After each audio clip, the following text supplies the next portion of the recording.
Line में खड़े हुए हैं, वो अपना वोट डालने का वेट कर रहे हैं और ऐसी धूप में महिलाएं बड़ी संख्या में लगातार वोट डालने की प्रोसेस में कर रहे हैं। आप देख सकते हैं यहाँ से राजू विष्टा है, सांसद हैं और वोट डालने के लिए वो यहाँ पर आए क्योंकि उनका वोट इसी पोलिंग बूथ पर है, तो वो भी यहाँ पर पहुँच चुके हैं और एक बड़ा वोट परसेंटेज यानी कह सकते हैं बड़ी हिस्सेदारी यहाँ पर रहती है, चाहे महिला हो चाहे पुरुष हो, किसी भी वर्ग का हो, वो बड़ी संख्या में। क्योंकि सुबह से ही मैं वो लाइनें देख रहा हूँ क्योंकि जो 152 सीटों पर जो पहला चरण का फेज है उसमें साफ तौर पर ये दशा और दिशा तय करने वाला है, क्योंकि ये पहला फेज ही तय करेगा कि पश्चिम बंगाल में किसकी सरकार बनेगी। जी निश्चित तौर पे मैं लौटूंगी। सपना भी मेरी सहयोगी इस वक्त नंदीग्राम में मौजूद हैं, ये भी हॉट सीट ही है। और सपना, आप नंदीग्राम में कौन से पोलिंग बूथ पर मौजूद हैं और वहां पर क्या तस्वीरें निकल कर आ रही हैं? नंदीग्राम के एक पोलिंग बूथ पर हम हैं और मैं आपको तस्वीरें दिखाऊं जिस तरीके से चुनाव आयोग ने व्यवस्थाएं की हैं।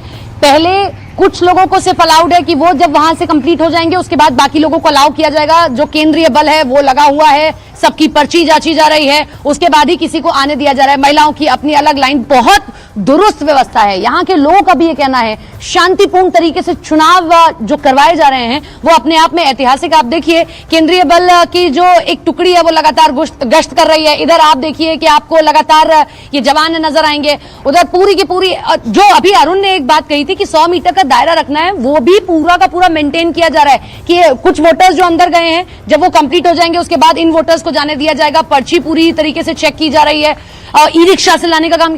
ये आप मान लीजिए कि चुनाव आयोग ने जो कहा वो करके दिखा रहा है। पहले चरण का ये चुनाव इस बात को बता रहा है कि जो उसने वादा किया था कि ये शांतिपूर्ण तरीके से चुनाव कराया जाएगा, जिसका मत है वो जरूर जाए, मत का प्रयोग करे, अपने अधिकार का इस्तेमाल करे, किसी तरीके से कोई भी शांति भंग नहीं होने दी जाएगी। आज का दिन देखिए, 5 साल नेताओं के होते हैं, 1 साल जनता का होता है। आज का दिन जनता का है और सबसे अच्छी बात यह है, मैंने इतने चुनाव कवर किए हैं, जो सबसे अच्छी बात निकलकर सामने आई है वो यही कि मत अधिकार का इस्तेमाल करने के लिए मतदाता इतना जागरूक है। ये पश्चिम बंगाल का मतदाता है जो सुबह सवेरे इस बात को चरितार्थ कर रहा है। पहले मतदान फिर जलपान। सुबह 6 बजे से ही, जब से शुरू भी नहीं हुई थी वोटिंग, तब से कतारें हैं। ये लंबी लंबी कतारें इस बात को दिखा रही हैं कि सियासतदान इस बात से खबरदार हो जाएं। 4 तारीख को जो नतीजे आने वाले हैं, आंकड़ा भी निकल कर आया है वो भी दिखा रहा है कि कितना अब वोटिंग परसेंटेज सुबह के 2 घंटों में ही इतना आया है, यानी कि अब वोटर्स भी आगे बढ़कर आ रहे हैं मतदान के लिए। बहुत शुक्रिया आप सभी का ही ये तस्वीरें, जानकारी हम तक पहुंचाने के लिए।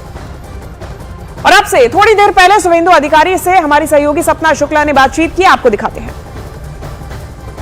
तो शुभेंदु अधिकारी हर एक बूथ पर जा रहे हैं, लोगों से मुलाकात कर रहे हैं। देखिए हरे कृष्णा करके उनको ग्रीट कर रहे हैं। ये देखिए सभी वोटर से यहाँ पर मुलाकात करते हुए, बूथ को समझते हुए किस तरीके की व्यवस्था चल रही है, वो यहाँ पर एक एक करके सभी बूथ पर जा रहे हैं, सभी वोटर से बात भी कर। और एक बार फिर से न्यूज़ 18 इंडिया पर एक्सक्लूसिवली तस्वीरें आपके सामने, मुर्शिदाबाद की तस्वीरें हैं ये। और मुर्शिदाबाद में अभी भी बवाल जारी है क्योंकि यहाँ पे जो हॉट सीट बनी हुई है, यहाँ पे जो टीएमसी के कार्यकर्ता है वो एजेयूपी कार्यकर्ता के आमने सामने भिड़े हुए हैं और दोनों ही समर्थकों के बीच में टीएमसी के समर्थक कार्यकर्ता और एजेयूपी के समर्थक कार्यकर्ता आपस में भिड़ गए। ये तस्वीरें सामने आ रही। पुलिस प्रशासन पूरी तरीके से कंट्रोल करने की सिचुएशन पूरा प्रयास कर रही है। ये देखिए तस्वीरें। और अब धक्का मुक्की सुरक्षा बलों के साथ तक की जा रही। न्यूज़ 18 इंडिया पर एक्सक्लूसिवली ये तस्वीरें देखिए। ये वो कार्यकर्ता हैं जो कि अपने दलों के समर्थन के लिए यहां पहुंचे, लेकिन देखिए किस तरीके से सुरक्षा बलों के साथ में धक्का मुक्की करते हुए नजर आ रहे।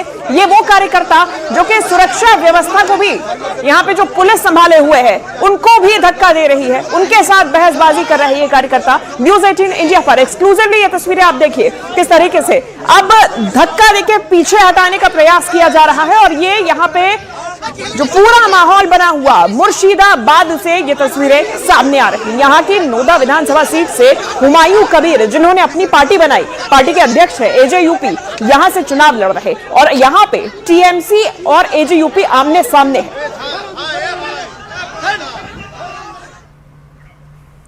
और बीजेपी अध्यक्ष नितिन नवीन ने न्यूज़ 18 के editor in chief Rahul Joshi के साथ एक्सक्लूसिव बातचीत की। नितिन नवीन ने बंगाल तमिलनाडु चुनाव से लेकर महिला आरक्षण के मुद्दे पर विपक्ष के रवैये पर बात की। उन्होंने बंगाल सरकार पर बड़ा हमला करते हुए ममता बनर्जी के 15 साल के राज को गुंडा राज बताया। पिछले चुनाव में महिलाओं का रोल, भूमिका जो है बहुत अहम रही है। किसी की